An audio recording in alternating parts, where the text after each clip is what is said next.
নহয়, হিমন্ত বিশ্ব শৰ্মাই হওক বা আমাৰ কোনোবা সন্মানলে হওক, কোনো এখন নিৰ্বাচনী সভাত তেওঁলোকে কাক লৈ কিয় ভোট বিচাৰিব পৰা নাই। আমি হ'লো ফুটপাথৰ ব্যৱসায়ী মানুহ, আমি এতিয়া কাক সমৰ্থন কৰিম? মানুহ অলপ সন্তুষ্ট নহয় এইখন চৰকাৰৰ ভিতৰত, গতিকে আমাক এটা সুস্থিৰ চৰকাৰ লাগে। একোটা নতুন দল হিচাপে নতুন মানসিকতা লৈ আহিছে, কিন্তু মই ক'ব বিচাৰোঁ এইবিলাক আকাশত চাং পতাৰ কথা। তেওঁলোকে হয়তো ৰাইজক কাৰ আলম নলৈ যদি বেলেগ ৱেদি বেলেগ ৰাস্তাইদি আহি আমাক প্ৰতিনিধিত্ব কৰিব বিচাৰিলেহেঁতেন তেনেহ'লে কথাই নাছিল, কিন্তু কাৰ নামৰ এটা আন্দোলনৰ গুৰি ধৰি আজি বিধায়ক বা মন্ত্ৰী হ'বলৈ নিৰ্বাচনত প্ৰতিদ্বন্দ্বিতা কৰিবলৈ ওলাই আহিছে। গতিকে মই ভাবোঁ এয়া একোটা নিজক ধনী কৰা এটা প্ৰচেষ্টাহে, ই ৰাইজক একো উপকাৰ কৰিব নোৱাৰে। নিবনুৱা সংস্থা এক পল কৰি দিব, নিবনুৱাক সংস্থা পল দিব লাগিব, নিবনুৱাক আশ্বাস দিব লাগিব, মই তাকে সমৰ্থন কৰিম। আগন্তুক নিৰ্বাচনত আমি নিবনুৱা, তাৰপিছত মূল্যবৃদ্ধি, তাৰপিছত কেপ, এইবিলাকৰ ওপৰত ভিত্তি কৰি আমি ভোট কৰিম। আমাৰ জাতীয়তাবাদী শক্তিৰ ওপৰত পূৰা সমৰ্থন আছে, কিন্তু যিহেতু ৰাইজৰ দল আৰু জাতীয় পৰিষদ দুয়োটা দল এক হ'ব নোৱাৰিলেগৈ, সেইকাৰণে সেই দুটা দলে কিবা চৰকাৰ যে গঠন কৰিব পাৰিব সেইটো আমি এতিয়ালৈকে বিশ্বাস কৰিব নোৱাৰোঁ। আপুনি কাৰ সমৰ্থন কৰেনে? আপুনি এটা বহুমূলীয়া প্ৰশ্ন সুধিছে। আমি সাধাৰণ ৰাইজ, আমি কাক সমৰ্থন কৰোঁ? এতিয়া মই এজন প্ৰতিনিধি ভাল পাওঁ, এটা প্ৰাৰ্থী ভাল পাওঁ, কিন্তু ৰাইজ বিভ্ৰান্ত হৈ গৈছে, ৰাতিৰ ভিতৰতে সেই প্ৰাৰ্থীজন বেলেগ এজন পাৰ্টিৰ লগত বিক্ৰী হৈ যায়। কিছুদিন পিছতে অনুষ্ঠিত হ'ব অসম বিধানসভা নিৰ্বাচন। এই সময়ছোৱাত ৰাজ্যৰ এটা গুৰুত্বপূৰ্ণ বিষয়বস্তু হৈছে নাগৰিকত্ব সংশোধনী আইন। এই সময়ছোৱাত কিছুমান দলে যদি এই আইনখন সমৰ্থন কৰি আগবাঢ়িছে, আন কিছুমান দলে ইয়াৰ বিৰোধিতা কৰিছে। আমি আজি গুৱাহাটীবাসীৰ পৰা জানিম তেওঁলোকে কাক সমৰ্থন কৰি আগবাঢ়িব নে কাৰ বিৰোধিতা কৰি ভোটদান কৰিব। আহক আমি জানো গুৱাহাটীবাসীৰ মনৰ কথা। বিধানসভা নিৰ্বাচন আহি আছে, তো এই নিৰ্বাচনৰ এটা মূল বিষয়বস্তু বুলি ক'ব লাগিব প্লেকা। তো আপুনি নিৰ্বাচনত কাৰ ওপৰত ভিত্তি কৰি ভোট দিবনে অন্য বিষয়বস্তুৰ ওপৰত?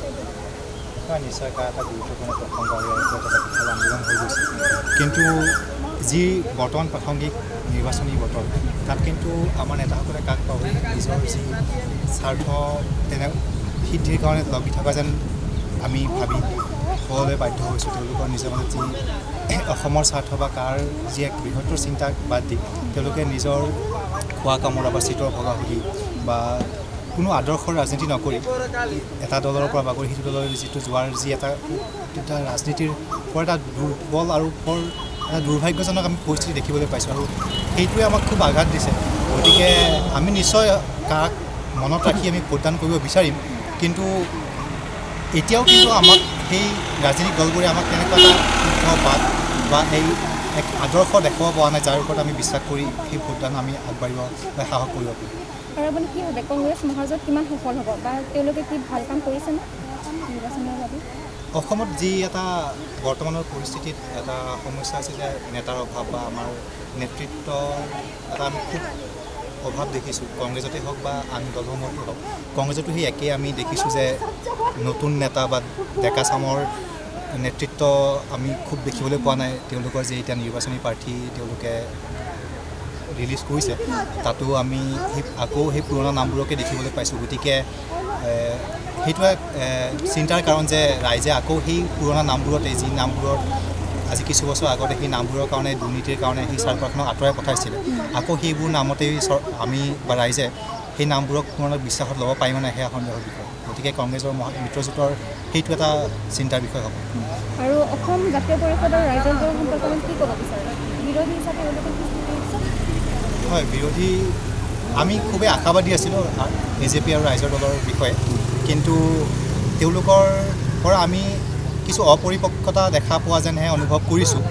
আমি খুব ডাঙৰ ৰাজনীতিবিদ নহয় বা ৰাজনীতি বিজ্ঞানৰ আমি বহুত জ্ঞান নাই যদিও, তথাপিতো এটা কথা সহজে বুজা যায় যে তেওঁলোকৰ মাজত যি এটা ভাল বুজাবুজিৰ প্ৰয়োজন আছিলে বা অসমৰ স্বাৰ্থক আগত ৰাখি কিছু নিজৰ ব্যক্তিগত আকাংক্ষাক বাদ দি এটা বহল অৰ্থত চিন্তা কৰিব পৰা যিটো তেওঁলোকৰ এটা নেতৃত্বৰ প্ৰয়োজন আছিলে, সেইটো আমি অভাৱ যেন দেখা পাইছোঁ। আৰু তেওঁলোকৰ দেখা গৈছে বহুত ঠাইত প্ৰাৰ্থী দিছে, ৰাইজৰ দলৰ প্ৰাৰ্থী দিছে, অসম জাতীয় পৰিষদৰ প্ৰাৰ্থী দিছে।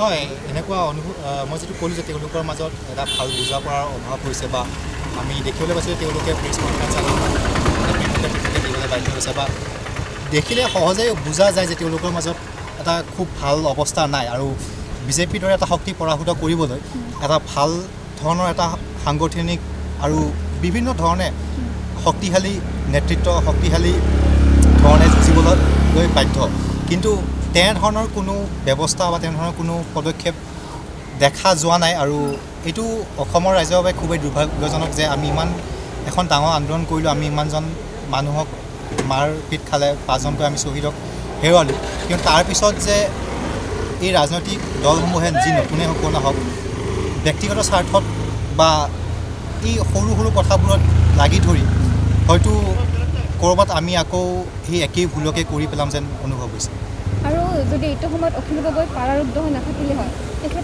তেখেতে কিবা কৰিব পাৰিলে হয় বুলি ভাবেনে আপুনি হয় নিশ্চয় এক প্ৰভাৱটো নিশ্চয় আছে অখিল গগৈ যদি বাহিৰত থাকিলে হয় পৰিৱেশ বহুত বেলেগ হ'লহেঁতেন আৰু সেই কথা চৰকাৰে জানে বাবেই তেওঁক কাৰাগাৰৰ ভিতৰত বন্দী কৰি ৰাখিছে কিন্তু এতিয়া আমাৰ উদাহৰণ আছে যে কাৰাগাৰৰ ভিতৰৰ পৰাও বহু মানুহ জয়ী হৈ দেখাইছে আৰু অখিল গগৈক লৈ আমি নিশ্চয় আশাবাদী যে তেখেত জয়ী হোৱাৰ সম্ভাৱনা আছে কিন্তু এতিয়া বৰ্তমান পৰিস্থিতিত এজন মানুহ বা দুজন মানুহ জয়ী হোৱাটো অসমৰ ভৱিষ্যতটো বৰ বিশেষ বা তেনেকৈ এই বিজেপিৰ বিৰুদ্ধে পৰাভূত কৰিবলৈ খুব এটা হেৰি নহ'বগৈ গতিকে এই বৰ্তমান আমাক এই সময়ৰ দাবী যে আমি সকলো একবদ্ধ হৈ এই চৰকাৰখনক উঠাবৰ কাৰণে এটা ভাল ধৰণৰ এটা আদৰ্শবাদী যি এক উদাহৰণ ল'বলগীয়া এটা ৰাজনীতিৰ আমি প্ৰদৰ্শন কৰিব লাগিছিলে কিন্তু অকল অখিল গগৈ বা এজন যদি আমি ব্যক্তিভিত্তিক হৈ যাওঁ তেতিয়াহ'লে সমস্যাটো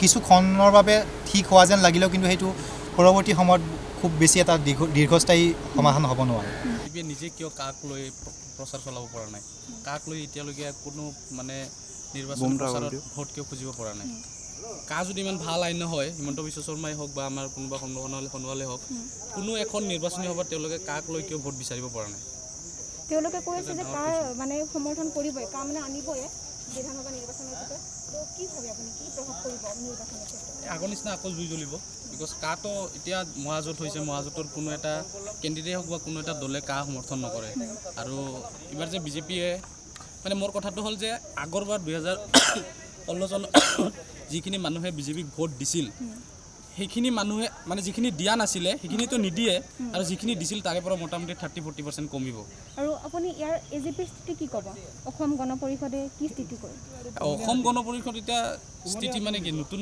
এটা সেই হিচাপে তেওঁলোকৰ যিখিনি কৰিব লগা যিখিনি কৰিব আমিতো নিবিচাৰোঁ যে তেওঁলোকে এইবাৰে চৰকাৰ গঠন কৰিব লাগে কিন্তু তেওঁলোকে যদি এটা ৰাইজৰ মানে অসমীয়া মানুহৰ আৱেগ অনুভূতিৰ ওপৰত যদি অলপ কাম কৰিব পাৰে যিখিনি বিজেপিয়ে কোনো ধৰণৰ কৰা নাই কায়ে হওক বা নানান ধৰণৰ যিবিলাক আইন মানে বিজেপিয়ে সেই কৰি আছে তো সেইবিলাক মানে এজিপিয়ে যাতে তাৰ অপ'জ কৰে সেইটোৱে বিচাৰোঁ আৰু কংগ্ৰেছে বা ARDF যি মহাজোঁট বন্ধন হৈছে এই আপুনি কি ভাবে ইয়াৰ ক্ষেত্ৰত কিবা লাভালাভ হ'বনে আমাৰ অসমৰ জনসাধাৰণৰ কাৰণে লাভালাভ এইটোৱে হ'ব বিকজ বিজেপিক আমি হাৰুৱাব লাগে বিজেপিয়ে যিটো অৱস্থা কৰিছে অসমৰ মানুহৰ অসমৰ মানে সন্তানৰ গতিকে সেইটো দূৰ হ'ব লাগে বাকী পিছত কি হয় এইটো দেখা যাব মানে বিজেপি যিখিনি বেয়া কাম কৰিছে সেইটোৰ পৰা উদ্ধাৰ পাব লাগে সেইটোৰ কাৰণে মহাজোঁট হওক কিবা হওক আৰু কিবা হওক কথা নাই খালি বিজেপিৰ পৰা উদ্ধাৰ পাব লাগে আৰু যি আমাৰ কোভিড হৈ গ'ল কোভিডৰ সময়ত আপুনি কি ভাবে বিজেপি চৰকাৰ সফল হৈছেনে কোভিডৰ ক্ষেত্ৰত আমাৰ অসমক উদ্ধাৰ হোৱা নাই 0% সফল হোৱা নাই কোভিডৰ সময়ত আপুনি দুটা চিন ক্ৰিয়েট হৈছিলে আপুনি দেখিছেনে নাই নাজানো এটাত মানুহে দিল্লীৰ পৰা ইউপিলৈকে খোজকাঢ়ি গৈছিলে আৰু আনফালে মানুহে ফেচবুক হোৱাটছএপ ইনষ্টাগ্ৰামত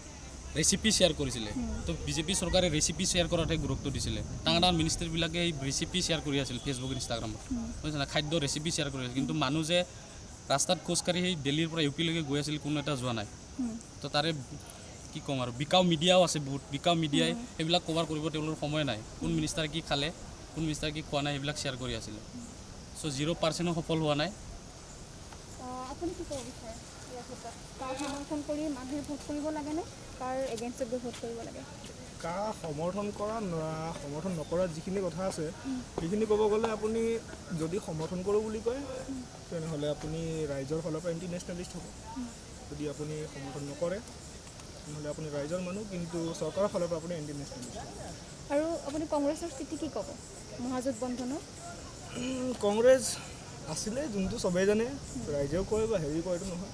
যিখিনি আমি ভুগি আহিছোঁ, কিছুমানে কয় ভুগি আহিছোঁ, কিছুমানে কয় পাই আহিছোঁ। জানামতেতো ভুগি অহা বুলি কয়, যোৱা 15 বছৰে বা হেৰি বছৰে ভুকাই আহিছে কংগ্ৰেছে। চ' সেইটো কংগ্ৰেছক চাই পেলাই যদি আমি হেৰি কৰোঁ, তেতিয়া আমি নেক্সট এইবাৰ বিজেপিক নিদিওঁ, কংগ্ৰেছক দিওঁ। মানুহে সেইটো সময়ত ক'ব যে ফিউচাৰ চোৱাৰ আগত আপুনি ভৱিষ্যতে চাই লওক। যদি সেইটো চাব যায় তেতিয়া আমি কংগ্ৰেছক দিব নোৱাৰোঁ। কিন্তু যদি সেই কথাটো যদি আপুনি আকৌ যায়, যি ফিউচাৰ চাই পেলাই যদি হেৰি কৰাৰ আগত আমি অতীতটো চাই ল'ব লাগিব। আৰু মেইনলি অসমৰ বিজেপিটো আমি সেনেকৈ হ'ব যে বিজেপিটো আমি অতীত চাব লাগিব। বিজেপি আমাক কম জ্বালা কৰোৱা নাই, যে আমাৰ যিখিনি আমাৰ হেৰি এডুকেটেড ল'ৰাবিলাক আছিলে, যাৰ চাকৰি আছিলে, যোনটো গভৰ্ণমেণ্ট নহয়, যোনটো ষ্টেবল নাছিলে, তেওঁলোকৰ যি হ'ল এতিয়া 5 মাহ 6 মাহ 7 মাহ এবছৰ ধৰি আমি যেতিয়া ঘৰত লকডাউন হৈ আছোঁ, তেতিয়া আমাৰ যিমান চাকৰি আছিলে, কোনোবাই জব কৰিছিলোঁ, কোনোবাই বিজনেছ আছিল, চবখিনি বৰবাদ হৈ গৈছে।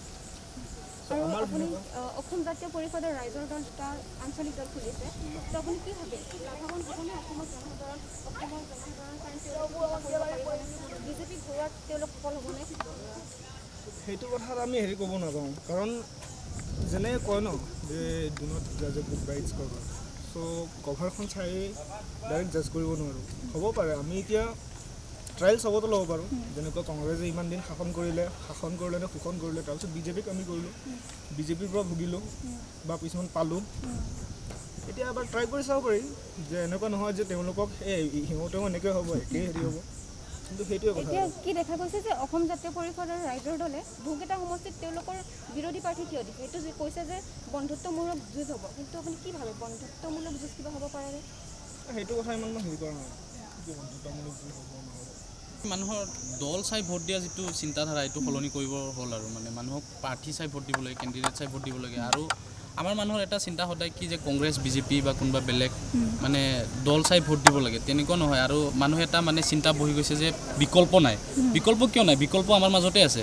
বিকল্প নথকা হ'লে দেশখন নচলে। মানুহৰ মাজতে আমাৰ মাজতে বিকল্প আছে। বিকল্পটো আমি বিচাৰি ওলোৱাটো আমাৰ কৰ্তব্য, আমাৰ নাগৰিকৰ কৰ্তব্য। চ' বিকল্প আছে, মানুহে যাতে এইটো চিন্তা নকৰে যে আমি কংগ্ৰেছক ভোট নিদিলে বিজেপিক দিব লাগিব, বিজেপিক ভোট নিদিলে কংগ্ৰেছক দিব লাগিব বা কাৰোবাক ভোট দিব লাগিব, তেনেকুৱা একো কথা নাই। এতিয়া কংগ্ৰেছক ভোট দিলে যে আহি ৰাহুল গান্ধীয়ে তোমাৰ নিজৰ সমষ্টিত কাম কৰিব, তেনেকুৱা কথা নহয়।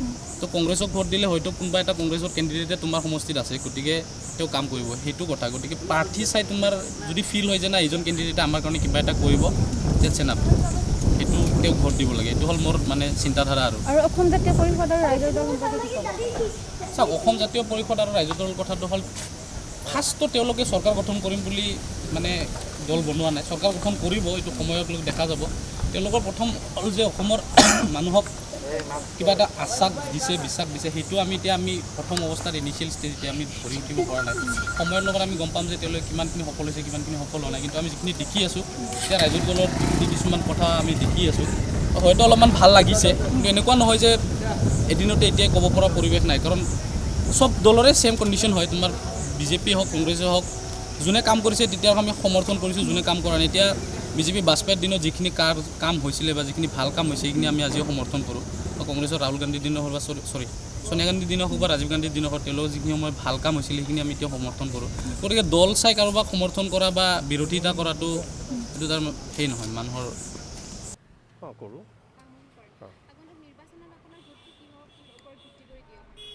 একচুৱেলি চাওক, এতিয়ালৈকে ডিচাইড কৰা নাই, বাট চাওঁ কি হয়।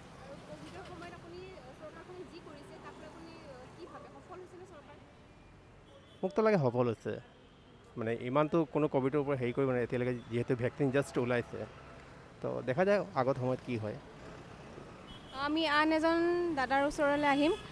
দাদা, আপুনি কা সমৰ্থন কৰেনে? নাই, আপুনি কা সমৰ্থন কৰেনে? নকৰোঁ। আপুনি কা সমৰ্থন কৰেনে? নাই, কা সমৰ্থন নকৰোঁ। আগন্তুক নিৰ্বাচনত আপোনাৰ ভোটবিলাক কিহৰ ওপৰত ভিত্তি কৰি দিয়া হ'ব? প্ৰাৰ্থীৰ ওপৰত ভিত্তি কৰি দিয়া যাব। আৰু ক'ভিডৰ সময়ত চৰকাৰে যিখিনি কাম কৰিছে, আপুনি কি ভাবে চৰকাৰ সফল হৈছে? সফল হৈছে। ক'ভিডৰ টাইমত বহুত ভাল কামেই কৰিছে চৰকাৰে। আপুনি কি ক'ব বিচাৰে? নাই, বহুতে ভাল কাম কৰিছে ক'ভিডৰ সময়ত। হয়, আগন্তুক নিৰ্বাচনত আপোনাৰ ভোটটো চাই দিব, কিহৰ ওপৰত ভিত্তি কৰি দিব? না প্ৰাৰ্থী চাই দিব লাগিব। আৰু নতুন ৰাজনৈতিক দল সম্পৰ্কে আপুনি কি ক'ব বিচাৰে? নতুন ৰাজনৈতিক দলটো আহি আছে, আহি থাকিব, সেইটো বেলেগ। কিন্তু প্ৰাৰ্থীজন যদি কামৰ মানুহ হয়, তেতিয়াহ'লে প্ৰাৰ্থী চাইয়ে ভোট দিয়া যাব। আপুনি কিমান আশাবাদী নতুন ৰাজনৈতিক দলৰ পৰা? ৰাজনৈতিক দল হিচাপত নহয়, তাতে ব্যক্তি বিশেষ যদি কিছু ভাল সেই থাকে তেতিয়াহ'লে ভাল হ'ব পাৰে, কিন্তু এনেই আগৰ নিচিনাই চাগে হ'ব আৰু এনেকুৱা, আৰু নতুন দল বহুত আহিছে গৈছে এনেকুৱাই আৰু। সমৰ্থন কৰেনে? হয়তো 70% আৰু 30% আছে। এনেকুৱা কিছুমান সময়ত মানে কি কিছুমান কথাত সমৰ্থন কৰোঁ, বাট 30% নকৰোঁ। চাওক, নিৰ্বাচন বুলি ক'লে চবৰে এটা এটা বহুমূলীয়া ভোট থাকে, চবৰে এটা, প্ৰতিজন নাগৰিকৰে অধিকাৰ নিজৰ নিজৰ ভোটটো, আৰু চবৰে ভোটটো এইখন চৰকাৰকে দিব বিচাৰে, যিখন চৰকাৰৰ পৰা তেখেতসকলে যিখিনি এক্সপেক্ট কৰে সেইখিনি পায়। কিন্তু এতিয়াতো এনেকুৱা হৈ আছে, দুমুখীয়া হৈ আছে চৰকাৰ, যিখন চৰকাৰ কংগ্ৰেছ চৰকাৰৰ দিনতে হওক বা বিজেপি চৰকাৰৰ দিনতেই হওক, মানে ইলেকশ্যনৰ আগত তেখেতসকলৰ যিটো ৰূপ, ইলেকশ্যনৰ পিছত সম্পূৰ্ণ এটা বেলেগ ৰূপত দেখা পাওঁ। ইলেকশ্যনৰ আগত মানে মানুহ যে কয় লংকা যোনে যায়, এটা আছে ন, এটা আপোনাৰ সেয়া আছে, মই পাহৰিলোঁ একজেক্টলি ডাইলগটো, কিবা এটা আছিলে, লংকাত যোনে যায় সেয়ে ৰাৱণ। গতিকে প্ৰতিখন চৰকাৰে প্ৰমাণ কৰি আহিছে যে লংকাত গ'লেই ৰাৱণ হয়। নজৰ চৰকাৰ যেতিয়া নহয় তেতিয়া বহুত ডাঙৰ ডাঙৰ লেকচাৰ, বহুত ডাঙৰ যেতিয়া মানে সভা কৰে ইলেকশ্যনৰ কাৰণে, যেতিয়া এইবিলাক চলাই মানে নিৰ্বাচনী সেইবিলাক চলাই থাকে, তেতিয়াতো তেখেতসকলে বহুত প্ৰতিশ্ৰুতি দিয়ে, অমুক হ'ব তমুক হ'ব তমুক হ'ব, বাট কি হ'ল তাৰপিছততো একো নাই। আজি হয় বিজেপি নতুন ৰাজনৈতিক দল সম্পৰ্কে আপুনি কি ক'ব বিচাৰে? অসম জাতীয় পৰিষদৰ ৰাইজৰ দল সফল হ'ব পাৰিবনে তেওঁলোক? এতিয়া তেখেতসকল নতুনকৈ উঠি আহিছে, বা তেখেতসকলক কিমানখিনি সফল হ'ব মোৰ লগা নাই যে সফল হ'ব পাৰিব। বেলেগৰ বেলেগ বেলেগ মতামত হ'ব পাৰে, গম নাপাওঁ, কিন্তু মোৰ তেনেকুৱা লগা নাই যে সফল হ'ব পাৰিব। কাৰণ যিখন কংগ্ৰেছ চৰকাৰে আজি যিখিনি প্ৰতিশ্ৰুতি দি কৰিব নোৱাৰিলে, বিজেপি চৰকাৰে যিখিনি দি নোৱাৰিলে, তো তেনেকুৱা স্থলত তেখেতসকলে ক'ত পাৰিব, মোৰ আশা লগা নাই। য়েছ, সেইটো সফল হ'ব পাৰিছে, সেইটোক মই নকওঁ। ক'ভিডৰ সময়ত অসম চৰকাৰে বহুতখিনিয়ে খুব মানে কি সেয়া ব্যৱস্থা লৈছে, যি কি নহওক আমাৰ যিবিলাক আপোনাৰ এইটো কি বুলি কয়, আমাৰ সৰু সজ্জাত যিবিলাক চলাইছিলে হেৰিৰ কাৰণে, এইটো যিবিলাক পেচেণ্ট অবজাৰ্ভ হৈছিলে আমাৰ অহা নাই, এইটো কি বুলি কয়, হয়, ৰখাৰ কাৰণে আমাৰ যিবিলাকে লৈছিলে সেইখিনি ক্ষেত্ৰত বহুত সুবিধা হৈছে, বা খানা পিনা মই সুধিও গম পাইছোঁ। তো মই নিজে এজনী মেডিকেল লাইনৰ হেল্থ ৱৰ্কাৰ হৈ কিনে তো মই ভাবোঁ এইখিনিত সফল হৈছে আৰু। কাৰণ যিখিনি সুবিধা লৈছে, বহুতখিনি সুবিধা লৈছে, আপোনাৰ মানে যিটো আপোনাৰ ICMR পৰা যিখিনি ভিতৰত ভৰোৱাৰ ব্যৱস্থালৈকে যিখিনি টেকনিকেল আছে, এতিয়া লাইক ভেকচিন আহিছে, তো ভেকচিনৰ কাৰণে তেখেতসকলে যিখিনি ব্যৱস্থা লৈছে সেইবিলাক ক্ষেত্ৰত তেখেতসকলক মই 100/100 দিব বিচাৰোঁ। সমৰ্থন নকৰোঁ। আগন্তুক নিৰ্বাচনত আপোনাৰ ভোটটো কিহৰ ওপৰত ভিত্তি কৰি দিয়া হ'ব? সমস্যা নে বেলেগ সমস্যাৰ ওপৰত? অকল সমস্যা নহয়, বৰ্তমানৰ অসমৰ যিটো সামগ্ৰিক ৰাজনীতি তাৰ ওপৰত ভিত্তি কৰি যোৱা 5 বছৰত বিজেপি চৰকাৰে কি কৰিলে, অখিল গগৈ কি কৰি আছিল আজি ইমান বছৰে, গোটেইখিনি বা বৰ্তমানত ৰাজনৈতিক ক্ষেত্ৰখনত কি হৈ আছে, সামাজিক ক্ষেত্ৰখনত কি হৈ আছে, আমাৰ এমপ্লয়মেণ্ট জেনেৰেশ্যনৰ ক্ষেত্ৰত কি হৈ আছে, এগ্ৰিকালচাৰ ছেক্টৰত কি হৈছে, গোটেইখিনিৰ ওপৰত বেছ কৰিহে ভোটটো দিম। ন' কমেণ্ট।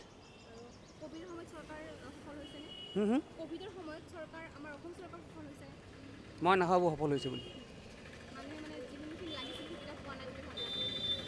মই নাভাবোঁ ক'ভিডৰ সময়ত সফলভাৱে চৰকাৰ চলাব পাৰিছে বিজেপি গভৰ্ণমেণ্টে অসমত। আমি হ'লো ফুটপাথৰ ব্যৱসায়ী মানুহ, আমি এতিয়া কাক সমৰ্থন কৰিম? অঁ,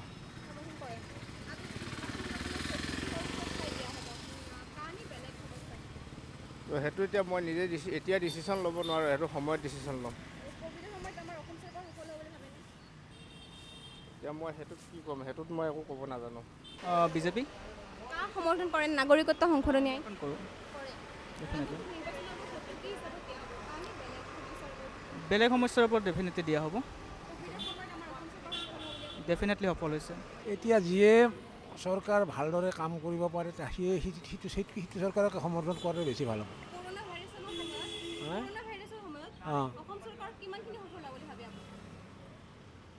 মানে কিছুমানৰ হৈছে, কিছুমানৰ হোৱা নাই।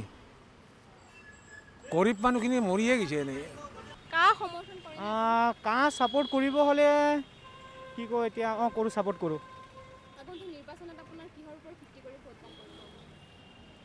চাব গ'লে এতিয়া কিহৰ ওপৰত ভোট দিম, কিছুমান বস্তুটো ভাল কৰিছে, বিজেপিয়েও কৰিছে, এতিয়া নতুন চৰকাৰ আহি পিনে কি কৰিব সেইটো নাজানো, মই কংগ্ৰেছৰ কথা কৈছোঁ, নতুন চৰকাৰে আহি পিনে কি কৰিব সেইটো নাজানো, কিন্তু বিজেপি যোনটো বস্তু কামকেইটা কৰিছে এতিয়া ডেভেলপমেণ্ট হিচাপে, সেই হিচাপেতো আজিৰ ডেটত চাব গ'লে বিজেপিকে ভোট দিয়াটো মোৰ দায়িত্ব কাম হিচাপে। যিমানখিনি চৰকাৰৰ তৰফৰ পৰা পাৰিছে চৰকাৰে ইমানখিনি কৰিছে, বাকী মানুহবোৰেও ভালেই কৰিছে, যেনে মই মোৰ কথাই ধৰোঁ, যিমান পাৰিছোঁ গৰীবৰ হেল্প কৰিছোঁ, এমুঠি চাউল হ'লেও গৈ পিনে দিছোঁ, চৰকাৰেও যেনেকৈ চৰকাৰে আপোনাৰ চবৰে একদিনৰ চেলাৰীটো কাটিছিলে, কাটি পিনে গৰীবৰ সহায় কৰিছে, সেইফালে চবফালে ঠিকেই আছে। আমাৰ ওচৰত আন এজন দাদা আছে, তেখেতৰ সৈতে কথা পাতিম আমি। আপুনি কা সমৰ্থন কৰেনে? কা সমৰ্থন নকৰোঁ, কিন্তু এতিয়াতো কা সমৰ্থন কৰিলেও এতিয়া কি হ'ব, এতিয়াতো আমি ভোট দিব লাগিব, বিজেপিকে ভোট দিব লাগিব, কাৰণ বিজেপিটো বহুত কাম কৰিছে, ৰাস্তা ঘাটৰ পৰা দলঙৰ পৰা, বিশেষকৈ গাঁৱত বেছি উন্নতি কাম কৰিছে, সেইকাৰণে চৰকাৰে বিজেপি আহিব আৰু বিজেপিত মানে বেলেগ চৰকাৰক দিলে কি হ'ব। তেখেতে বিজেপি চৰকাৰ বহুত সহায় কৰিছে এইবিলাক, আৰু বহুত ছেভো হৈছে। হেমন্ত বিশ্ব শৰ্মা থকা দেখি তেখেতে অসমত বহুতো তাৰমানে ক'ভিড কমি গৈছে, তাৰমানে তেখেতে বহুত সহায়ো কৰিছে, সেইকাৰণে এখেতকে ভোট দিয়া ভাল, বিজেপিকে ভোট দিয়া ভাল। ভোট দিম বুলি ভাবি আছোঁ, যোৱাবাৰ বিজেপিকে দিছোঁ আৰু এইবাৰ আমি বিজেপিকে আমি ভোট দিম আৰু তেখেতসকলে বহুত মানে ভালো কাম কৰিছে আৰু কোনো মানে প্ৰব্লেম এতিয়ালৈকে হোৱা নাই, আৰু ক'ভিডৰ সময়তো সিহঁতে মানে হেমন্ত বিশ্ব শৰ্মা ভালে কাম কৰিছে, আৰু সিমান এটা মানুহক মানে কি ভয় ভাৱত তাৰমানে অনা নাই সিহঁতে আৰু হেমন্ত বিশ্ব শৰ্মা। অঁ কৰোঁ কৰোঁ।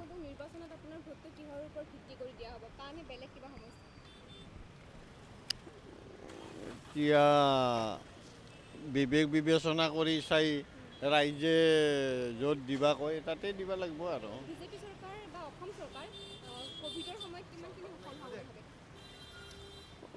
বিজেপি চৰকাৰ বহুত সফল হৈছে। নাই নাই নাই, কা সমৰ্থন নকৰোঁ।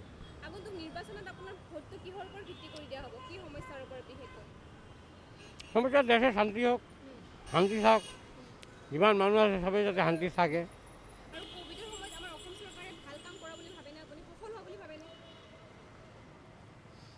ক'ভিডৰ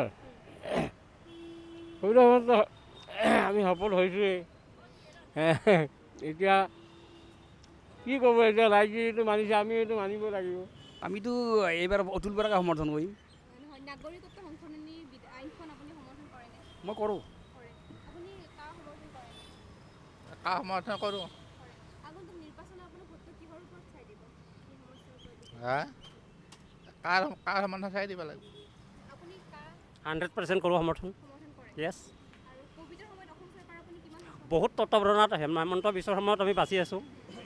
আজি ইমান সংকট কালত মানুহখিনিক কি সুন্দৰভাৱে ৰাখিছে, গতিকে অসমৰ উন্নয়নৰ হকে চাই কিনে মই নিশ্চিতভাৱে বিজেপিক ভোট দিম। 100% পাইছে, ইয়াত কৰি কোন চৰকাৰে দিছিলে। মোৰ বৰ্তমান 55 বছৰ বয়স, 15 বছৰ ৰাজত্ব কৰিছিলে কংগ্ৰেছে, অৰাজকতাৰ সৃষ্টি হৈছিলে, চাৰিওফালে গোষ্ঠীগত সংঘৰ্ষ আছিলে, এতিয়াতো একো নাই, কি নাই, চাৰিওপিনে উন্নয়ন হৈছে। আপুনি কা সমৰ্থন কৰেনে?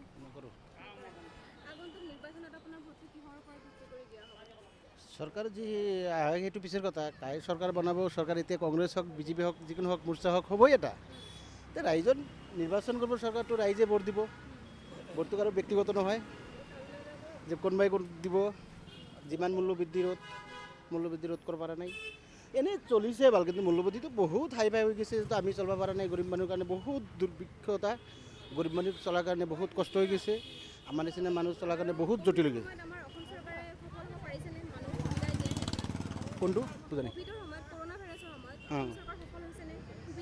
নাই সুবিধা ধৰকচোন, চাউলখিনি পাইছে বাৰু, টকাখিনি পাইছে, বাকী যিবিলাক বস্তু কিনা, যিবিলাক বস্তু দাম লৈ হাই ফাই, যিবিলাক পেজ 100 টকা খাইছোঁ, আলু 70-80 টকা। ক'ভিডৰ কাৰণে 7 মাহলৈকে ঘৰৰ পৰা ওলাব পৰা নাই আমি বুলি নহয়, আমাৰ যিকেইটা ইয়াতে আছে সাধাৰণ কাম কৰা মানুহ, কোনেও ওলাব পৰা নাই। যেনেকৈ তাৰমানে লকডাউনৰ সময়ত কষ্টমৰ দিন গৈছে, তেতিয়া সেইটো হ'ল বেলেগ চিষ্টেম। সেইটো হ'ল ধৰচোন লকডাউন দিছিল, এতিয়া ক'বও নোৱাৰোঁ, হ'ব বস্তুটো হ'বও নোৱাৰোঁ, কি কৰোঁ আৰু। যথেষ্ট সফল হৈছে। আমাক যিখিনি সুৰক্ষা দিব লাগে অসমবাসীক, হিমন্ত বিশ্ব বা আমাৰ চৰকাৰখনে যথেষ্ট সুবিধা দিছে। আমি কোনো ক'ভিডৰ পৰা আমি যে বাচিছোঁ অসমবাসী, ভাৰতবৰ্ষত আমি 1 নম্বৰত আছোঁ ৰাজ্য হিচাপে ক'ভিডত, যথেষ্ট আমি উপকৃত হৈছোঁ ক'ভিডৰ পৰা। আপুনি কা সমৰ্থন কৰেনে? নিশ্চয় কৰোঁ।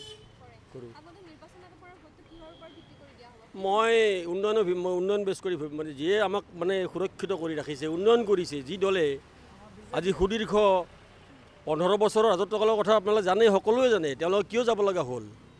আৰু এই 5টা বছৰত বিজেপিয়ে যিখিনি উন্নয়নমূলক কাম কৰিছে, ৰাস্তা ঘাট দলং নিৰ্মাণ যিখিনি কৰিছে আৰু যথেষ্টখিনি সুখী আমি। ভোট তেওঁলোককে আমি দিম, ছাপোৰ্ট কৰিম। আচলতে সমৰ্থন নকৰোঁ, কাৰণ যিটো কৈ আছে চৰকাৰে সেইটোতো মানে সেই হিচাপত মানে কথাবিলাক হোৱা নাই। কাৰণ যদি চৰকাৰে যিটো কৈছে সেইটো যদি হয় তেতিয়া সমৰ্থন কৰিব পাৰি, কিন্তু এতিয়া যদি মানে ৰাইজে যেনেকৈ ভাবিছে বা মই যেনেকৈ ভাবিছোঁ তেনেকুৱা যদি হয় তেতিয়া মানে সমৰ্থন কৰিব নোৱাৰে। কি ক'লে? সমস্যাৰ ওপৰত এতিয়া চাওক, এতিয়া বিজেপি চৰকাৰ বুলি কথা নাই। এতিয়া আমি এটা যোগ্য প্ৰাৰ্থী চাম। এতিয়া মোৰ সমষ্টি অলপ সৰু ক্ষেত্ৰৰ সমষ্টি, কিন্তু তাতে বিজেপি প্ৰাৰ্থী দিয়া নাই। কিন্তু AGPক মই তাৰমানে সমৰ্থন একচুৱেলি নকৰোঁ। কিন্তু এতিয়া বিজেপিৰ স্বাৰ্থত যদি ভাল, বিজেপি বুলি কথা নাই, এতিয়া কংগ্ৰেছো উঠিছে, যদি চৰকাৰ যোনে হ'ব না সেই হিচাপত মই ভোটটো দিম। চৰকাৰক লাগে মুঠতে পাৰ্টি। সফলটো হৈছে, সেইটো 100% হোৱা বুলি ক'ব লাগিব। কাৰণ চৰকাৰত যদিও পইচা পাতি খৰচ হৈছে তথাপিতো কিন্তু ছাকচেছ হৈছে। কাৰণ এতিয়াতো মানুহবিলাক আমিতো ভবাই নাছিলোঁ যে এনেকুৱাকৈ ঘূৰিব পাৰিম কেতিয়াবা, আমিতো কেতিয়াবা ভবাই নাছিলোঁ এইটো, কিন্তু এতিয়াতো আমি ফ্ৰী হিচাপত ঘূৰি আছোঁ, এনেকৈ ভবা নাছিলোঁ কেতিয়াও। কাটো সমৰ্থন নকৰোঁ। যি পাৰ্টীয়ে ভাল কাম কৰে সেইবিলাকতে আমি দিব লাগিব ভোট। কি তেওঁ কৰিছে আৰু যিমানখিনি পাৰে সিমানখিনি কৰিছে, তাতকৈতো আৰু কেনেকৈ কৰিব। ক'ভিডৰ সময়ত কাম কৰিছে, এনেকুৱা নহয়। আপোনাৰ যিখন চৰকাৰ বৰ্তমান চলি আছে তাকে আমি সমৰ্থন কৰোঁ। হয়, ক'ভিডৰ সময়ত মানে কি শুনক, ক'ভিডটোতো অকল আমাৰ অসমতে নহয়, ক'ভিডটো গোটেই ৱৰ্ল্ডতে হৈছে। যিখিনি চৰকাৰে সুবিধা পাইছে দিছে, কোনোবা সুবিধা পাইছে লৈছে, কোনোবাই পোৱা নাই লোৱা নাই। কিন্তু যিটো চৰকাৰক দুখী নাই নাই, ক'ভিডটোতো আপোনাৰ চৰকাৰে কৰা বস্তু নহয়।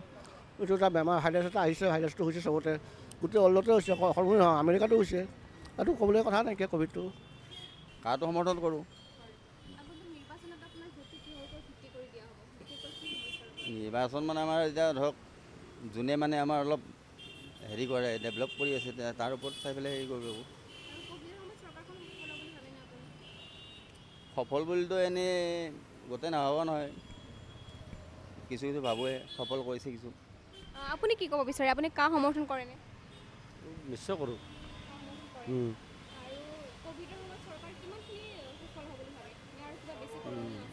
নাই বেছিটো নাই, সেনেকৈ আপোনাৰ ভালটো বিচাৰোঁ আমি, বেয়াটো নিবিচাৰোঁ আৰু সেই কথা। আপুনি কাৰ সমৰ্থন কৰেনে?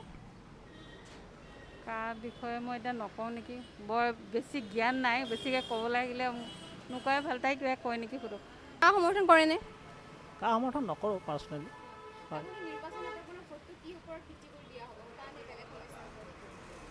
কাৰ বুলিয়ে নহয়, নিৰ্বাচন আচলতে আপোনাৰ বহুতখিনি বস্তুৰ ওপৰত ডিপেণ্ড কৰে নিৰ্বাচন। আমি সাধাৰণ মানুহে আমি এতিয়া আমাৰ মূল্য বৃদ্ধিৰ ওপৰত বিশেষকৈ আপোনাৰ যিখিনি আমাৰ অসুবিধা হৈছে, ধৰক এতিয়া গুৱাহাটীত ক'ব গ'লে বানপানীত যিখিনি আমি সমস্যাৰ সন্মুখীন হওঁ, বা জেনেৰেলি যিখিনি আপোনাৰ ধৰক ফ্লাইঅভাৰ যিখিনি এতিয়া বনাই আছে নতুনকৈ, সেইখিনি অকণ সোনকালে হ'লে যিখিনি যান জঁটৰ অসুবিধা সেইখিনি সমস্যাৰ সন্মুখীন নহ'ব মানুহ, সেইখিনিয়ে বিচাৰোঁ আৰু বিশেষকৈ।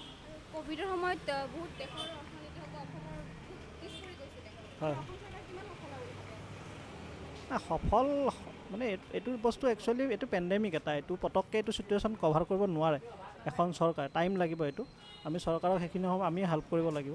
ঠিক আছে, যিমানখিনি পাৰিছে এখন চৰকাৰ হিচাপে বহুতখিনি কৰিছে আমি যিখিনি দেখিছোঁ, তো তাৰ কাৰণে ধন্যবাদ জনাইছোঁ চৰকাৰক। আপুনি কাৰ সমৰ্থন কৰেনে? কাৰ সমৰ্থনটো কৰোঁ এনেকুৱা। এতিয়া যি দেখিছেচোন ইমান দাম, চব বস্তুৰ দাম বাঢ়িছে, কি ক'ম আৰু। এই ক'ভিডৰ টাইমত দেখিলে এনেকুৱা মাস্ক চাস্ক, এতিয়াতো কোনো মাস্ক চাস্কৰ হেৰি নাইয়ে, সেইবোৰে আৰু। কাৰ সমৰ্থন কৰেনে? নাগৰিকত্ব সংশোধনী আইন। কাক সমৰ্থন কৰে? নাগৰিকত্ব সংশোধনী আইনখন আপুনি সমৰ্থন কৰেনে? নাই, নকৰোঁ। আগন্তুক নিৰ্বাচনত আপুনি কিহৰ ওপৰত ভিত্তি কৰি ভোট দিম বুলি ভাবিছে? নিৰ্বাচনত আপুনি কিহৰ ওপৰত চাই কিনে ভোট দিম বুলি ভাবিছে? নিৰ্বাচনৰ এতিয়া হেৰি ফিলচফিৰ ভিতৰত ছেকুলাৰিজিমটো যি প্ৰমোট কৰিব তেনেকুৱা মানুহকে হেৰি দিম আৰু আপুনি কা সমৰ্থন কৰেনে? আমি নকৰোঁ। আগন্তুক চৰকাৰৰ পৰা আমি এইটোৱে বিচাৰোঁ যাতে কাটো নাহে, এইটোৱে বিচাৰোঁ। বিধানসভা নিৰ্বাচন আহি আছে, তো আপুনি এই নিৰ্বাচনত কাৰ ওপৰত ভিত্তি কৰি ভোট দিবনে নে বেলেগ কোনোবা বিষয়ৰ ওপৰত চাই ভোট দিব? মই বেলেগ কাজ চাই পিনে ভোট দিম। এইটো ইমান এই কাম চাই পিনে ভোট দিম বুলি ভাবিছোঁ আৰু বৰ্তমান চৰকাৰে এনে বহুতখিনি কাম কৰিছে, কাম নকৰা নহয়, সঁচাকৈ কাম কৰিছে আপোনাৰ। কিন্তু আৰু ভাবোঁ কি যে এডুকেশ্যন আৰু হেল্থত যাতে আৰু ইম্পৰ্টেঞ্চ দিয়ে তেতিয়া। আৰু ক'ভিডৰ সময়ত চৰকাৰ আপুনি ভাবেনে সফল হৈছে? সফল হৈছে বুলি ভাবোঁ, কাৰণ বহুত মানে এতিয়া কেচেছ বৰ্তমান বহুত কমিলে আৰু লগতে মানে কাটো একচুৱেলি নালাগে, সেইটোতো জানোৱে।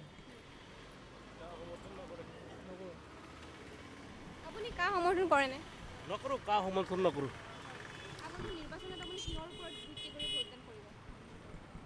আগন্তুক নিৰ্বাচনত আমি নিবনুৱা, তাৰপিছত মূল্যবৃদ্ধি, তাৰপিছত কেপ, সেইবিলাকৰ ওপৰত ভিত্তি কৰি আমি মানে ভোট কৰিম। নহয়, ইমান সফলতা হোৱা নাই ক'ভিডৰ সময়ত। মানে জনসাধাৰণৰ মানে ইমান জৰুৰীলা অৱস্থা হৈ গৈছিল, মানে জনসাধাৰণক ৰাইজক ইমান সকাহ দিব পৰা নাছিল। কা সমৰ্থন কৰেনে আপুনি? কা সমৰ্থন কৰেনে? নাগৰিকত্ব সংশোধনী আইন আপুনি সমৰ্থন কৰেনে? এইবিলাক আমি বুজি নাপাওঁ। কৰোঁ, কিয় নকৰিম? কিয় মানে হিন্দুৰ কাৰণে হৈ আছে, সেইটো কাৰণত কৰোঁ আৰু। কিন্তু মানে হিন্দুটো যাতে আহে, মানে আহাটো বুলি নকওঁ, ইয়াত যিজন মানে আছে তাৰমানে হিন্দু, সিহঁতক যাতে প্ৰব্লেম নহয়, সেইটো কাৰণে আৰু। সমস্যা আৰু কি? সমস্যা মিনছ আৰু উন্নতি হ'ব লাগে। আমাৰ গভৰ্ণমেণ্টৰ ফালৰ পৰাতো আমাক কোনো পইচা আহিব এনেকুৱা আমি নাভাবোঁ। ৰাস্তা ঘাট উন্নতি হয়, এইবিলাক ভাল হয়, সেইটো আমি বিচাৰোঁ আৰু। এইটোতো ৱৰ্ল্ডতে পিছ পৰি আছে। ভালেখিনি আমিতো আমাৰ ইণ্ডিয়াৰ ফালত চাব গ'লেতো অসমত ভালে কৰিছে, কাম কৰিছে। কা সমৰ্থন আমি নকৰোঁ। ভোটদান নিজৰ জাতিটোৰ ৰক্ষাৰ নিমিত্তে আৰু এতিয়া নিবনুৱা যিটো সমস্যা চলি আছে, আজি দেখা পালোঁ বেংকৰ ষ্ট্ৰাইক প্ৰাইভেটাইজেশ্যন কৰিব বিচাৰিছে। মানুহ অলপ সন্তুষ্ট নহয় এইখন চৰকাৰৰ ভিতৰত, গতিকে আমাক এটা সুস্থিৰ চৰকাৰ লাগে, আমি এইখিনি ক'ব বিচাৰোঁ। সফল এতিয়া আমি যিখিনি দেখা পালোঁ, প্ৰথম অৱস্থাখিনি গোটেইখিনি তেওঁলোকে চৰকাৰে যিখিনি ক'ভিডৰ কাৰণে ব্যৱস্থা লৈছিলে সেইখিনি যথেষ্টখিনি আমি ভালেই দেখা পাইছোঁ। সেইটো আমি না বুলি মিছা বুলি কৰি লাভ নাই, যিটো আমি নিজে চকুৰে দেখিছোঁ। আৰু আমি নিজস্ব গোটেই ৰাইজে, দল সংগঠন নিজে সকলোৱে নিজৰ লৈ পিনি আৰ্থিক সাহাৰ্যৰ পৰা আৰম্ভ কৰি বা চাউলেই হওক, দালিয়েই হওক, মানুহবিলাকক আমি সেৱা আৰম্ভ কৰিছিলোঁ। আমি পদুম ফুলতে দিম। হয়, বহুত কৰা বুলিয়ে ভাবোঁ আমি। হয়, আপুনি কা সমৰ্থন কৰেনে? কৰোঁ। আমাৰ যি বিধানসভা নিৰ্বাচন আহি আছে, ইয়াত 3টা পৰ্যায়ত অনুষ্ঠিত হ'ব। তো এই বিধানসভা নিৰ্বাচনৰ এটা মূল বিষয়বস্তু হৈছে কা। তো আপুনি বিধানসভা নিৰ্বাচনত কাৰ ওপৰত ভিত্তি কৰি ভোট প্ৰদান কৰিবনে কাৰ এগেইনষ্টত গৈ ভোট প্ৰদান কৰিব? কি ক'ব? নহয়, একচুৱেলি এইটো চাব লাগিব। আৰু মেইন কথা কি, মই হ'ল ভবানীপুৰ সমষ্টি হয়, মই ইয়াতে গুৱাহাটীত থাকোঁ, চানমাৰীত। আমাৰ তাত মানে কি হৈছে, আমাৰ এতিয়া আমিতো বিজেপিক এনে ছাপোৰ্ট কৰোঁ, তাৰপিছত এতিয়া বিজেপিৰ কেণ্ডিডেট নাই আমাৰ তাতে। এতিয়া আমি ভোট কাক দিম? আমি যিজন মানে পাৰ্টিক বিচাৰি আছিলোঁ, যিজন মানুহক বিচাৰি আছিলোঁ, সেইজন মানুহ আমাৰ তাত এতিয়া নাই। কথাটো হ'ল সেইটো। এতিয়া মানে এনেকুৱা হৈ গৈছে, আমাৰ ভবানীপুৰ সমষ্টিটোতে মানে এনেকুৱা হৈ গৈছে, এতিয়া কাক ভোট দিম, কি কৰিম, মানে বহুত মানে কি ক'ম আৰু। আপুনি মানে কা সমৰ্থন কৰে? এতিয়া সমৰ্থন মানে কি, কা বিৰোধী কৰোঁ একচুৱেলি। কাৰণ কা বিৰোধী কৰোঁ, এটা কাৰণত কা বিৰোধী কৰোঁ। আমি দেখিছোঁ বিধানসভা নিৰ্বাচন আহি আছে, কিছুদিন পূৰ্বে দেখা গৈছিল যে কা আন্দোলন হৈ গৈছিলে। আপুনি কি ভাবে, এই কা আন্দোলনক মনত ৰাখি আপুনি ভোট প্ৰদান কৰিবনে বেলেগ সমস্যাৰ ওপৰত ভিত্তি কৰি ভোট প্ৰদান কৰিব? এইটো কা আন্দোলনটো কোনো ফেক্টৰ নহয়, যিটো আমাৰ ৰাইজে যিটো কাম হৈছে, যিটো উন্নয়ন হৈছে, দেশৰ যিটো উন্নয়ন হৈছে, অসমৰ যিটো উন্নয়ন হৈছে, তাৰ ফালে মানে বিচাৰিব, সেইটো বিচাৰিব। আৰু উন্নয়নে যি চৰকাৰে উন্নয়ন কৰিছে সেইটো চৰকাৰে আগন্তুক নিৰ্বাচন জিকিব, এইটো মোৰ বিশ্বাস, মোৰ ব্যক্তিগত বিশ্বাস। আৰু ক'ভিড হৈ গ'ল, আপুনি কি ভাবে বিজেপি চৰকাৰ কিমান সফল হৈছে ক'ভিডৰ পৰা অসমত? ক'ভিডত বিজেপি চৰকাৰ বহুত ধৰণৰ কাম কৰিছে, ৰাইজৰ ভিতৰত সোমাই গৈ পেলাই বহুত কাম কৰিছে আৰু গোটেই দেশে দেখিছে। গতিকে যিয়ে কৰ্ম কৰে তেওঁক চবেই ভাল পায়, ৰাইজে তেওঁক ভাল পায়। যিয়ে কাম কৰে, বিজেপিয়ে যথেষ্ট কাম কৰিছে। সেইকাৰণে আমাৰ চিন্তাধাৰাত আমি কওঁ, ব্যক্তিগতভাৱে কওঁ যে बीजेपी सरकार आगंतुक निर्वाचन आगबाढ़। ये हम लोग का आसाम में बीजेपी आने से भी अच्छा होगा, वही हम लोग का ख्याल है। बीजेपी को देने से सब कुछ अच्छा ही दिख रहा है, इसका वजह बीजेपी के आने से फिर भी अच्छा होगा। अच्छा तो क्या है, मेरा हिसाब में तो हमको अच्छा ही लगा है, बुरा तो लगा नहीं है। तो सक्सेस तो अभी पता नहीं है, वो वोट का बाद में पता चलेगा। उसके हिसाब में तो सक्सेस हो गया। सिटीजनशिप एमेंडमेंट बिल समर्थन माने एतिया जेहेतु संसदत गृहीत हल, समर्थन करा नकराটো মোৰ ব্যক্তি বিশেষৰ কথা নহয়। চৰকাৰে অলৰেডি পাছ কৰিলে, ইয়াৰ আওতাত আমি নাগৰিক হিচাপে সোমালোৱে।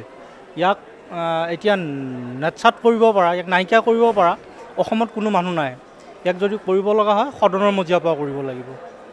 অসম বিধানসভাই ইয়াক একো কৰি দিব নোৱাৰে।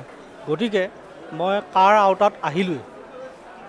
আৰু যি নিৰ্বাচন হ'ব তাৰ ভোটদান আপুনি কিহৰ ওপৰত ভিত্তি কৰি দিব? কাৰ ওপৰত নে বেলেগ সমস্যাৰ ওপৰত ভিত্তি কৰি আপুনি ভোটদান কৰিব?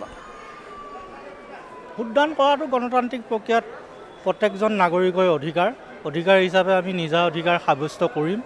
কিন্তু কোনো দলৰ ভাৱমূৰ্তি আদৰ্শই আমাক প্ৰভাৱিত কৰিব পৰা নাই।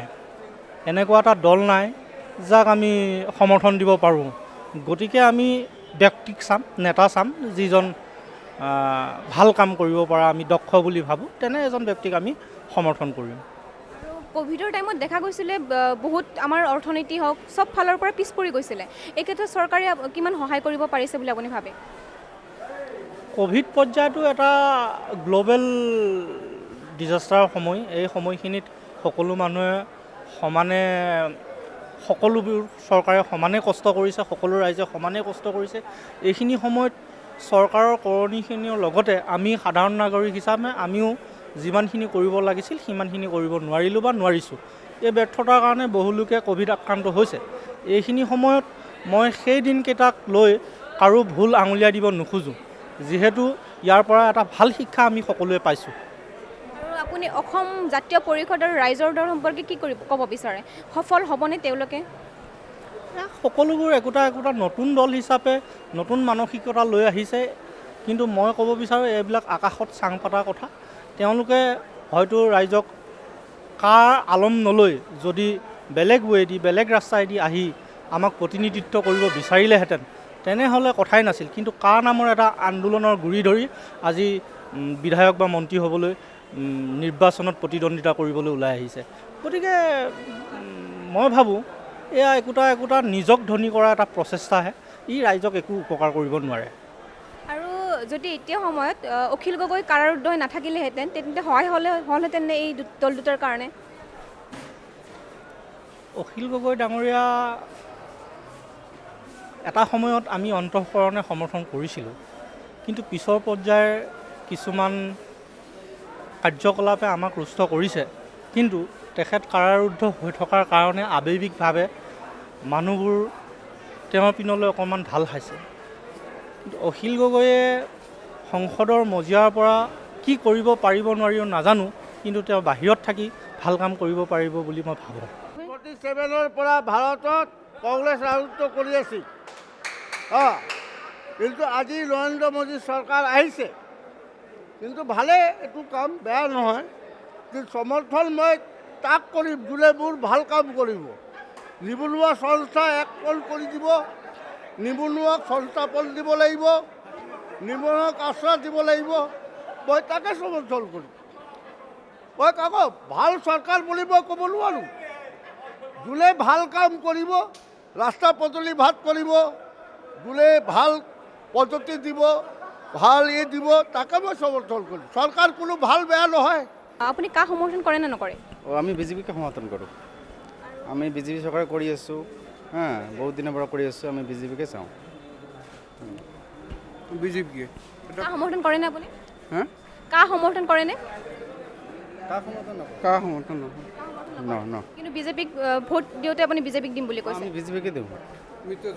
মিত্ৰজোঁট চৰকাৰ আছে, মিত্ৰজোঁট চৰকাৰ হেৰি আছে কংগ্ৰেছৰ, AGP, UPPL আৰু BJP গণশক্তি, তাকে সমৰ্থন কৰোঁ। আৰু আমাৰ অট'নমাছ কাউন্সিলখন গৃহীত কৰিলে, তাৰ কাৰণে BJP চৰকাৰক ধন্যবাদ।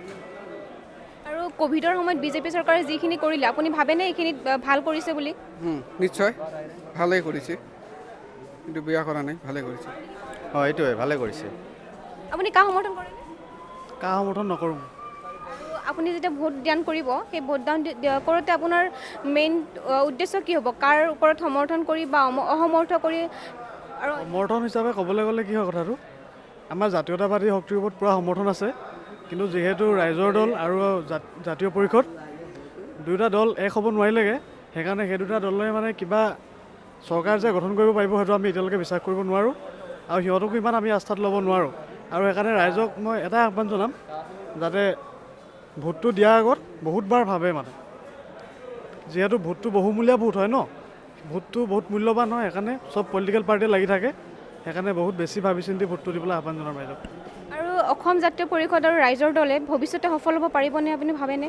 মানুহৰ বিশ্বাস এতিয়ালৈকেচোন দুইটা দল একেলগতে এলায়েন্স হ'বই নোৱাৰিলে, এলায়েন্সটো তো তেনে ক্ষেত্ৰত কিবা সহায় হ'ব বুলি মই নাভাবোঁ এতিয়ালৈকে। আৰু অখিল গগৈ যদি এইটো সময়ত বাহিৰত থাকিলে হয়, ৰাইজৰ দলৰ কাৰণে কিমান সহায় হ'ব বুলি আপুনি ভাবে? ডেফিনেটলি, আৰু অখিল গগৈ বাহিৰত থকা হ'লে ৰাইজৰ দল আৰু জাতীয়তাবাদী শক্তি গোটেইখিনি অখিল গগৈ এক কৰিব পাৰিলে হ'লে, মোৰ বিশ্বাস সেইটো। আৰু ক'ভিডৰ সময়খিনিত আমি দেখিছোঁ বহুত সমস্যা হৈছিলে অসমত, তেতিয়া চৰকাৰখনে কিমানখিনি ভাল কাম কৰিছে বুলি ভাবে আপুনি, বা সফল হ'ব পাৰিছেনে? বাকীবিলাক ক্ষেত্ৰত চাবলৈ গ'লে বিজেপিয়ে খুব বেয়া কাম কৰিছে বুলি আমি নাভাবোঁ এতিয়ালৈকে, কিন্তু আৰু যিহেতু বিজেপি এটা ৰাষ্ট্ৰীয়তাবাদী দল হয়, সেইকাৰণে এখনেই মানে সমৰ্থন কৰিব নলগা বস্তু। আপুনি সমৰ্থন কৰেনে? আপুনি এটা বহুমূলীয়া প্ৰশ্ন সুধিছে। আমি সাধাৰণ ৰাইজ, আমি কাক সমৰ্থন কৰোঁ? এতিয়া মই এজন প্ৰতিনিধি ভাল পাওঁ, এটা প্ৰাৰ্থী ভাল পাওঁ, কিন্তু ৰাইজ বিভ্ৰান্ত হৈ গৈছে, ৰাতিৰ ভিতৰতে সেই প্ৰাৰ্থীজন বেলেগ এজন পাৰ্টিৰ লগত বিক্ৰী হৈ যায়। এতিয়া আমি ভোটাৰ, আমাৰ মনৰ আশা আকাংক্ষা আমি আমাৰ যিটো সমষ্টিৰ প্ৰাৰ্থী তেখেতক দিব বিচাৰোঁ, কিন্তু তেখেতে ৰাতাৰাতিৰ ভিতৰতে এটা বেলেগ পাৰ্টিৰ লগত বিক্ৰী হৈ যায়, তেতিয়া আমাৰ বহুত দুখ লাগে। এতিয়া আমি কাক ভোট দিম, কোন চৰকাৰখন বিচাৰিম, আমি নিজে গম নাপাওঁ, কাৰণ চৰকাৰৰ প্ৰতিনিধিয়ে ঘপকৈ চেঞ্জ হৈ যায়, বিক্ৰী হৈ যায়। ভোট দিওঁতে আপোনাৰ স্থিতি কি হ'ব? কাৰ সমস্যাক লৈ নে আৰু বেলেগ কোনোবা সমস্যাক লৈ আপুনি ভোটদান কৰিব? নিশ্চয় কাটো প্ৰধান লক্ষ্য থাকিব। কা আমাক নালাগে, কা আমি নামানো, সেইটো কথা খাটাং। অসমবাসী ৰাইজে সেইটো বিচাৰিছে, মই সেইটো বিচাৰিছোঁ, আৰু কাৰ বস্তুটো লক্ষ্যটো আগত লৈহে আমি ভোটদান কৰিম, কাৰণ ভোটটো বহুমূলীয়া বস্তু। আৰু আমি দেখা গৈছিল ক'ভিডৰ সময়ত আমাৰ অসমৰ অৰ্থনীতি হওক বা গোটেই দেশৰ অৰ্থনীতি বহুতখিনি পিছ পৰি গৈছিলে, সেই সময়ত আমাৰ অসম চৰকাৰে কিমানখিনি সফল হ'ব পাৰিছে বুলি আপুনি ভাবে?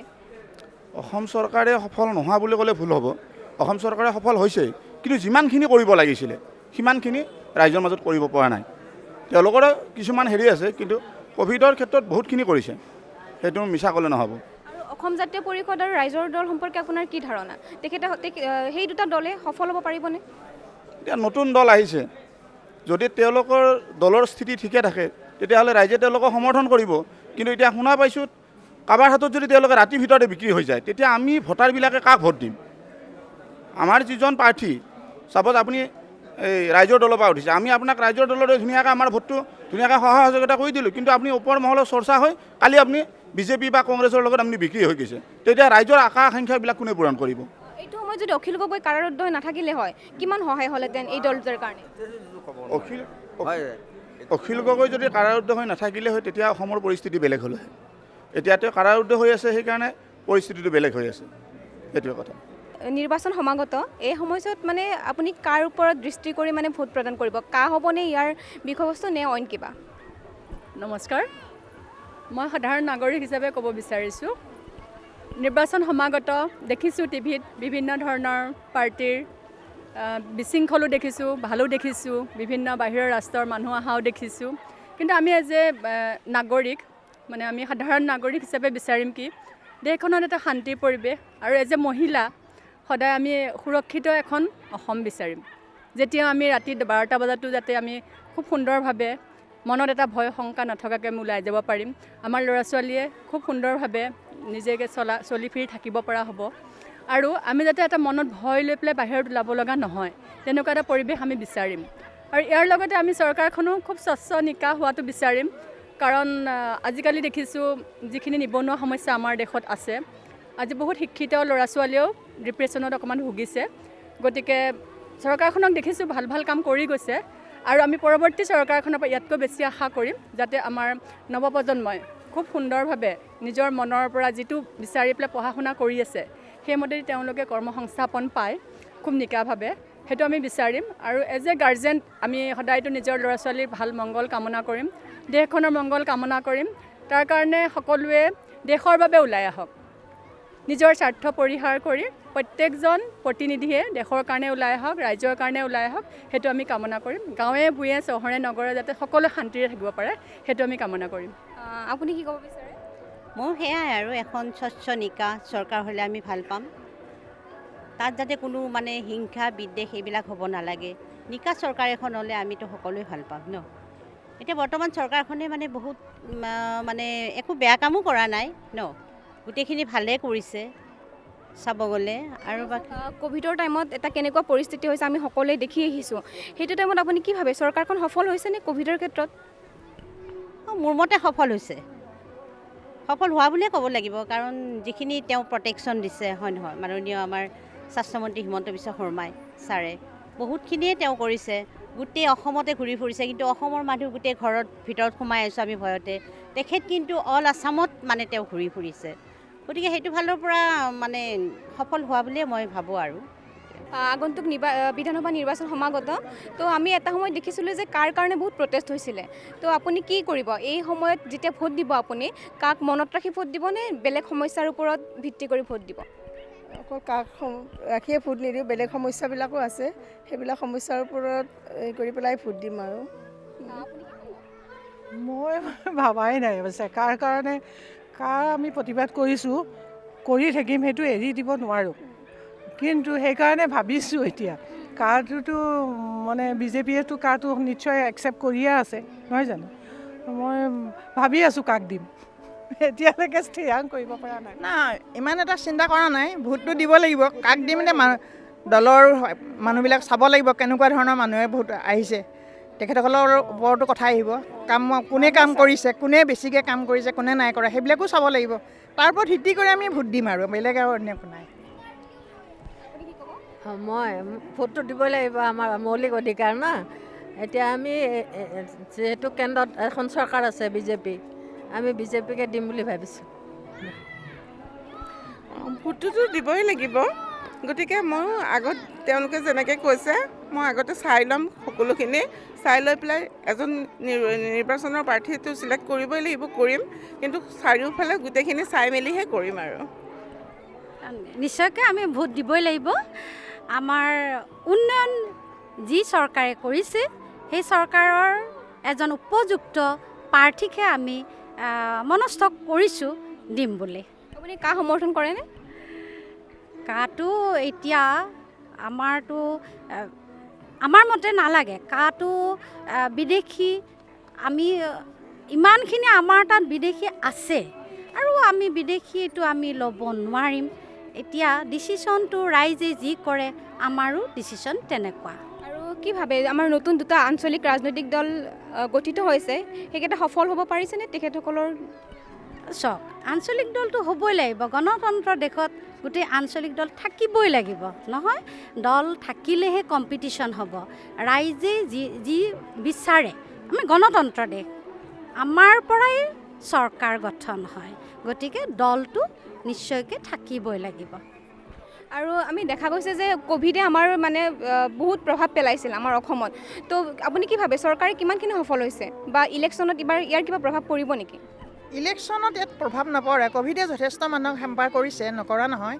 কিন্তু কথা হ'ল কি আমাৰ অসমত যেনেকৈ মানে স্বাস্থ্য বিভাগৰ পৰা মানে প্ৰিভেণ্টিভটো ল'লে, সেইটো কাৰণে আমি ধন্যবাদ স্বাস্থ্যমন্ত্ৰী হিচাপে আমাৰ হেমন্ত বিশ্ব শৰ্মা আৰু বিজেপি চৰকাৰখনক ধন্যবাদ এইটো সংক্ৰান্তত। আপুনি কি ক'ব, ক'ভিডত সফল হৈছেনে চৰকাৰ? মই ভাবোঁ সফল হৈছে, কিন্তু মানে অন্য ষ্টেটতকৈ আমাৰ অসমত বিশেষভাৱে আমাৰ মানে মন্ত্ৰীসকলে, বিশেষকৈ হিমন্ত বিশ্বক ক'বই লাগিব, তেওঁ মানে আপ্ৰাণ চেষ্টা কৰিলে মানে প্ৰতিকাৰ কৰিবৰ কাৰণে। সেইকাৰণে হয়তো অসমত ইমান বেছি মৃত্যু নহ'লে, বহুত প্ৰতিকাৰ কৰিলে। এতিয়া অৱশ্যে একেবাৰে নিমাত আছে, কিন্তু এতিয়াও হৈ আছে, বহুত ষ্টেটত হৈ আছে। অসমত হৈছে নাই নাজানো, কিন্তু সেয়াই চৰকাৰে আমাৰ ভাল প্ৰতিকাৰ ল'লে। বিশেষকৈ মই হিমন্ত বিশ্বৰ নাম ল'ব লাগিব, তেওঁ বহুত ভাল কাম কৰিছে এইটো কাৰণে। আমি দেখিবলৈ পাইছোঁ বিধানসভা নিৰ্বাচন আহি আছে। এই নিৰ্বাচনৰ সময়ৰ কিছুদিন পূৰ্বে মানে কাৰ কাৰণে বহুত প্ৰটেষ্ট হৈছিলে, তো আপুনি কি ভাবে এই কাৰ ওপৰত, কাক মনত ৰাখি আপুনি ভোট দিব নে বেলেগ কিবা সমস্যাৰ ওপৰত ভিত্তি কৰি ভোট দিব? কা আজিৰ দিনত এটা ইম্পৰ্টেণ্ট ফেক্টৰ। ভাবিব লাগিব কাৰ ওপৰত, সেইটোতো কনচিডাৰ কৰিবই লাগিব আমি কাৰ ওপৰত। ইলেকশ্যনৰ ক্ষেত্ৰত মই ভাবোঁ যে সকলো মানুহে পাৰ্টিচিপেট কৰিব লাগে। আমি সকলোৱে ভোট কৰিব লাগে। কাক কোনোবাই যদি প্ৰটেষ্টটো কৰে তেওঁ আহিব লাগে, আৰু যোনে কাক ছাপোৰ্ট কৰে তেওঁ আহিব লাগে, বাট আমি সকলোৱে ভোট কৰিব লাগে। Thank U.